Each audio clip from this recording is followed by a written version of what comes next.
I just had a conversation with my friend and I'm going to quickly bant about it. Some people like to bond over sorrow. You know how we say, oh, I don't want to be like my mom, or we don't want to be like our mother's generation. That's not taking anything away from them, by the way, because my mother is fantastic. But when we say that, we look at the negative of that generation.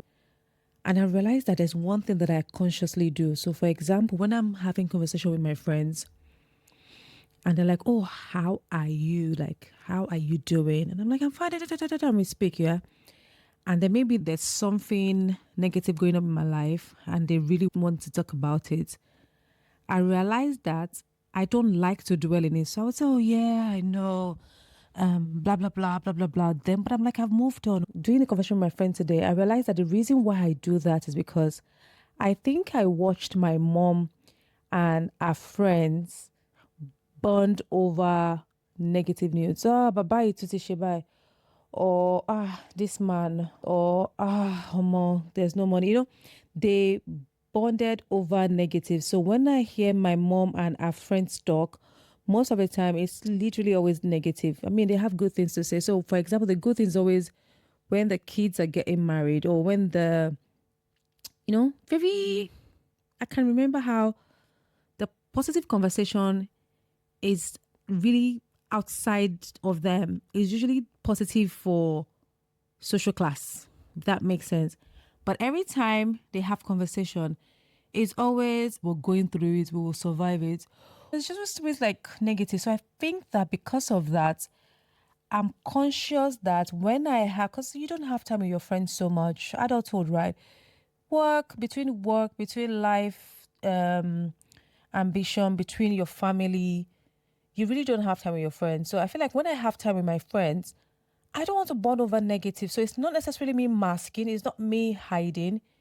It's that when I tell you I'm going through ABC and we just discuss ABC, we move on, right? I just want to move on, not because I'm like, it's enough, but it's like, you know what? There's 1,001 things. Let's bond over. Like, let's laugh over something. Let's talk about something silly. Like, let's not bond over sorrow. And I realized that that's just how I am. But what I also realized is that some people like to bond over sorrow. Some people just, I don't think there's anything wrong with it. They just, or maybe there's something wrong with it. They just wallow in self-pity. Every time you speak to them, it's, oh. So you can be happy because you gotta feel the sadness with them.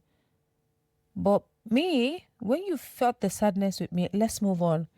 And I think that one of the words most of my friends use, oh, you're so strong. I don't know how you deal with different things. I don't know how you cope with it all. But I think maybe what they mean is you move on. For example, I lost my mom. I'm still super sad about it and salty and. But the point is, if you call me everything, I'm like, oh, when mom died, my mom died, and I'm in it, what does it really do? I think that's where my head is. You know how I feel about my mom's death. When I'm talking to you and I mention her, I'm sad, but I don't want to stay in sadness. And I don't think our conversations should stay in sadness. I mean, I have people that when I speak to them, they're going through shit and we talk about it. That's fine if that's what works for you. I'm talking about what works for me.